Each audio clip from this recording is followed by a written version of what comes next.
คุณอยู่กับ Digital Break Time Podcast เมื่อหลายเดือนก่อนเนี่ยน่าจะมีคนที่เล่น TikTok หรือว่าคนทำงานคอนเทนต์ที่ต้องทำลง TikTok เนี่ยก็น่าจะเห็นข้อมูลข่าวสารทั้งจาก TikTok เองแล้วก็จากสื่ออื่นๆเกี่ยวกับเรื่อง TikTok SEO ซึ่งสำหรับผมเองอ่ะก็บอกว่าทำ SEO อยู่แล้วแต่ว่าไม่ได้ทำคอนเทนต์ลง TikTok บ่อยมากนักก็จะมีทำส่วนตัวเองบ้างก็ต้องบอกว่าไม่ได้มีความเชี่ยวชาญหรือความเข้าใจใน TikTok SEO เท่าไหร่ก็เลยไปศึกษาเพิ่มเติมมาครับเพราะว่าเดี๋ยวสักวันหนึ่งต้องได้ใช้แน่นอนเพราะฉะนั้นในวันนี้เนี่ยเรามาทำความเข้าใจไปพร้อมๆกันดีกว่าว่า TikTok SEO เนี่ยมันสำคัญยังไงซึ่งถ้าใครเคยทำแล้วมีประสบการณ์แล้วเนี่ยมาคอมเมนต์มาแชร์บอกกันได้นะครับอันนี้เราจะเล่าไปด้วยมุมมองแล้วก็ขอบเขตความรู้ที่ผมได้ไปศึกษามาแล้วก็ลองทำมานะครับมาเริ่มกันก่อนว่า TikTok SEO เนี่ยมันคืออะไรถ้าจะให้อธิบายแบบเข้าใจง่ายที่สุดเนี่ย TikTok SEO ก็คือการทำ SEO แบบที่เรารู้จักหรือเคยทำกันเป็นอย่างดีนั่นเองแต่ว่าเทคนิคในกระบวนการทำการปรับปรุงเนื้อหาเนี้ยมันจะเป็นการทำเพื่อให้คนสามารถเสิร์ชมาแล้วเจอคอนเทนต์บน TikTok ของเราไม่ว่าจะเสิร์ชจาก Search Engine หรือว่าจะเสิร์ชจากแพลตฟอร์มของ TikTok โดยตรงนั่นเองนะครับและเหตุผลหลักๆที่ผมคิดว่าเราจำเป็นจะต้องให้ความสำคัญกับ TikTok SEO เนี่ยก็คือณปัจจุบันเนี้ยเทรนด์การค้นหาของคนในยุคนี้เขาไม่ได้มีแค่ Search Engine ดั้งเดิมที่เราใช้เนาะ Google Bing หรือว่า Yahoo แต่ว่าพฤติกรรมส่วนใหญ่เขาจะค้นหาในโซเชียลมีเดียเพราะว่ามันเป็นแพลตฟอร์มที่ค้นหาแล้วได้ข้อมูลที่มันชัดเจนเห็นภาพเห็นวิดีโอเห็น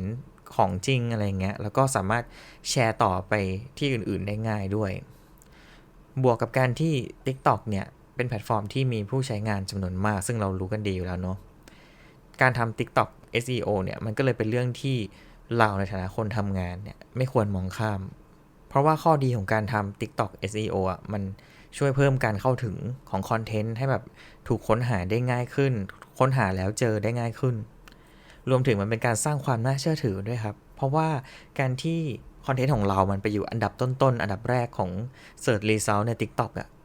มันก็ช่วยสร้างความน่าเชื่อถือให้กับแบรนด์หรือว่าคอนเทนต์ของเรานอกจากนี้การทำ SEO บน TikTok อ่ะมันก็เป็นเทคนิคที่ใช้ต้นทุนต่ำเมื่อเทียบกับการที่เราต้องซื้อโฆษณาการยิงแอดนะครับและในอีกทางหนึ่งเนี่ยมันก็เป็นการสร้างตัวตนที่ดีในระยะยาวด้วยเช่นเดียวกับการทำ SEO บนเว็บไซต์นะครับเรียกว่าถ้าคอนเทนต์มีคุณภาพเข้าถึงคนได้ง่ายเข้าถึงคนได้เป็นอันดับแรกๆอ่ะตัวตนของแบรนด์หรือของเราเองใน TikTok อ่ะก็จะน่าเชื่อถือมากขึ้นไปเรื่อยๆในระยะยาวทีนี้เราเห็นความสำคัญของการทำ TikTok SEO แล้วเรามาดูเทคนิคในการทำให้คอนเทนต์เนี่ยติดอันดับบน TikTok กันดีกว่าแต่ว่าในส่วนของการทำเทคนิคอ่ะถ้าเกิดให้ผมพูดโดยสรุปเลยนะมีความใกล้เคียงกับ SEO เว็บไซต์ที่เราทำกันอยู่มากๆเรามาดูตัวอย่างกันอันแรกก็คือใส่คีย์เวิร์ดในจุดสำคัญก็คือการที่เราต้องเลือกใช้คีย์เวิร์ดที่มันเกี่ยวข้องกับเนื้อหาเกี่ยวข้องกับการค้นหาแล้วก็มีเสิร์ชวอลลุ่มที่มันเหมาะสมแล้วก็นำคีย์เวิร์ดนั้นไปจัดวางในตำแหน่งที่มันเหมาะสมด้วยอย่างเช่นแคปชั่นของคลิปในปกคลิปในชื่อคลิปบางอันมันก็จะมีแบบที่เป็นโพสต์เป็นโฟโต้อะไรเงี้ยก็จะใส่ชื่อคลิปได้ด้วยเนาะก็เอาไปจัดวางในตำแหน่งที่มันเหมาะสมแล้วกันอย่างที่2ก็คือใช้แฮชแท็กครับแฮชแท็กเนี่ยก็จำเป็นที่จะต้องมีคีย์เวิร์ดหลักของเราอยู่ด้วยแต่ว่าที่มันเพิ่มเติมเข้ามาก็คือเราอาจจะสามารถเลือกหาแฮชแท็กที่มันเป็นแบบเป็นหมวดหมู่หลักของ TikTok ที่เขาทำขึ้นมาแบบ TikTok ป้ายยา TikTok ยูนิ TikTok พาเที่ยวชวนเที่ยวอะไรเงี้ยอันนี้ผมไม่แน่ใจนะว่าเป๊ะๆประมาณนี้ไหมแต่มันจะมี Official Hashtag ของ TikTok ละกันแต่เรื่องสำคัญก็คือไม่ควรใส่ให้มากแบบมากๆนะครับแนะนำว่าไม่เกิน5อันเนี่ยกำลังดี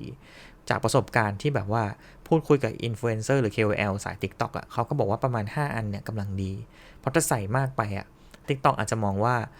เราเป็นสแปมหรือคอนเทนต์เราจริงๆแล้วมันไม่เกี่ยวข้องกับคีย์เวิร์ดก็ได้เราแค่แบบหวานมั่วอะไรเงี้ยอย่างที่3ก็คือเรื่องของคอนเทนต์ครับคอนเทนต์มันก็ต้องดีมีคุณภาพด้วยเช่นกันในด้านเนื้อหาต่างๆอ่ะมันก็จำเป็นที่จะต้องมีความน่าเชื่อถือมีคุณภาพแล้วก็เป็นประโยชน์กับคนที่เขาดูไม่ต่างกันจากการทำคอนเทนต์ในแพลตฟอร์มอื่นๆครับอย่างที่4ก็คือการแชร์คลิปการแชร์คอนเทนต์ของเราเนี่ยไปยังแพลตฟอร์มอื่นๆ โดยหลักการเนี่ยมันก็เป็นเหมือนหนึ่งในเทคนิคในการทำ off page SEO ทั่วไปแหละเพราะว่ามันเป็นการสร้างทางเข้าจากแพลตฟอร์มอื่นเพื่อเชื่อมโยงให้มันเกิดทราฟฟิกที่คอนเทนต์ของเราใน TikTok นั่นเองนะครับแต่หัวข้อต่อมาที่อยากพูดถึงเนี่ยผมอาจจะใช้คำว่าสำคัญยิ่งกว่าก็ได้ครับ TikTok SEO ช่วยให้คนมองเห็นเราเข้าถึงเราได้ง่ายขึ้นแต่ส่วนที่ผมจะพูดถึงต่อไปนี้เนี่ยอาจจะทำให้คนไม่เห็นคอนเทนต์เราเลยก็ได้นั่นก็คือการทำคอนเทนต์ที่มันละเมิดข้อจำกัดบางอย่างของ TikTok เนี่ยถือว่ามีข้อจำกัดข้อบังคับที่ค่อนข้างสตริกแล้วก็เยอะมากๆแต่ก็เข้าใจได้ว่าเป็นไปเพื่อความปลอดภัยแล้วก็ประสบการณ์การใช้งานที่ดีของยูเซอร์ของเขาอะนะครับทีนี้เรามาดูกันว่าคอนเทนต์แบบไหนที่ไม่ควรทำหรือห้ามทำไม่งั้นอาจจะเสี่ยงต่อการที่คอนเทนต์ไม่ถูกมองเห็นไม่ถูกระบบนำไปฟีดให้กับคนดูหรือว่าอาจจะถูกโดนแบนไปเลยก็ได้1ก็คือคอนเทนต์ที่เกี่ยวข้องกับการล้อเลียนการเหยียดหยามหรือการบูลลี่ผู้อื่น2ก็คือคอนเทนต์เกี่ยวกับสารเสพติดทุกประเภท3ก็คือคอนเทนต์ที่แสดงถึงความสุ่มเสี่ยงที่นำไปสู่การบาดเจ็บการรุนแรงการทำร้ายร่างกายอะไรเงี้ยนะครับ4ก็คือคอนเทนต์ลามกอนาจารโป๊เปื่อยอันนี้แน่นอนอยู่แล้วทุกแพลตฟอร์มมั้ง5ก็คือคอนเทนต์ที่เกี่ยวข้องกับการคตต.การฆ่าตัวตายช่วงนี้ดู TikTok เยอะก็จะติดคำว่าคตต.มาเยอะ6ก็คือคอนเทนต์ที่แบบมีภาพสยดสยองในทุกรูปแบบเลยครับ7ก็คือคอนเทนต์ที่เกี่ยวข้องกับการส่งเสริมการพนันต่างๆ8ก็คือคอนเทนต์ที่ทำให้ผู้คนตกใจด้วยความรุนแรงทุกรูปแบบการจัมป์สแกร์การใช้แสงใช้สีใช้เสียงอะไรที่ทำให้คนอาจจะเสี่ยงต่อการบาดเจ็บหรือตกใจได้9ก็คือคอนเทนต์ที่มันเกี่ยวข้องกับพฤติกรรมการกินที่ผิดปกติท่านนี้ตีความได้สำหรับผมนะตีความได้ว่าการกินที่ไม่ใช่อาหารการกินที่สุ่มเสี่ยงต่อการบาดเจ็บการเจ็บป่วยหรือการเสียชีวิตอย่างเงี้ยครับ TikTok ก็อาจจะมองเห็นได้แล้วก็ปิดกั้นไม่ให้คนเข้าถึงคอนเทนต์เราอย่างสุดท้ายก็คือคอนเทนต์ที่มีการทำลายร่างกายจิตใจหรือทารุณกรรมเด็กหรือคอนเทนต์ที่มีความสุ่มเสี่ยงและเกี่ยวข้องกับเด็กในทุกประเภทนะครับเป็นคอนเทนต์อันดับแรกๆที่จะโดนแบนก่อนเลยนะครับอันนี้คือสิ่งที่ TikTok เขาอ้างอิงมาว่าเป็นข้อจำกัดข้อบังคับของเขาแต่ว่ามันก็จะมีแบบเรียกว่าข้อจำกัดยิบย่อยๆแล้วกันบางอันอาจจะโดนบางอันอาจจะไม่โดนเช่นเรื่องของการใส่ราคาการเป็นโพสต์ขายเป็นคอนเทนต์เกี่ยวกับการขายโดยที่ไม่ได้เป็นพาร์ทเนอร์กับเขาหรือว่าอะไรที่มันดูแบบชักชวนให้ไปลงทุนชักชวนให้ไปทำสิ่งที่น่าจะสุ่มเสี่ยงต่อการเสียทรัพย์สินการเสียเงินทองอะไรเงี้ยครับ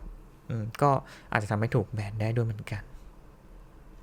ทีนี้เรามาสรุปกันเลยว่า TikTok SEO เนี่ยมันควรทำไหมส่วนตัวผมนะผมตอบว่าควรทำอย่างยิ่งโดยเฉพาะแบรนด์ที่มี Account หรือมีการสร้างตัวตนเผยแพร่เนื้อหาอยู่บน TikTok อยู่แล้วเพราะว่าต้องยอมรับนะว่า TikTok เข้าถึงคนได้เยอะมากจริงๆการวางแผนที่จะสร้างตัวตนที่น่าเชื่อถือการทำคอนเทนต์ให้เราการทำคอนเทนต์ออกมาแล้วอยากให้มีคนเข้าถึงบน TikTok ได้มากๆเนี่ยก็จำเป็นจะต้องอาศัยเทคนิคการทำ TikTok SEO ร่วมกับเทคนิคอื่นๆด้วยอยู่ดีเหมือนกันครับทั้งหมดนี้ก็เป็นเนื้อหาเกี่ยวกับ TikTok SEO ที่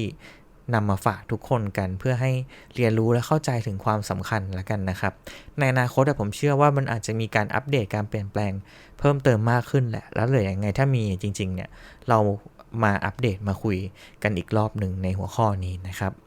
สำหรับวันนี้ก็ประมาณนี้ละกันฝากติดตามช่องทางของ Digital Break Time ไว้ด้วยเพื่อไม่ให้พลาดคอนเทนต์แล้วก็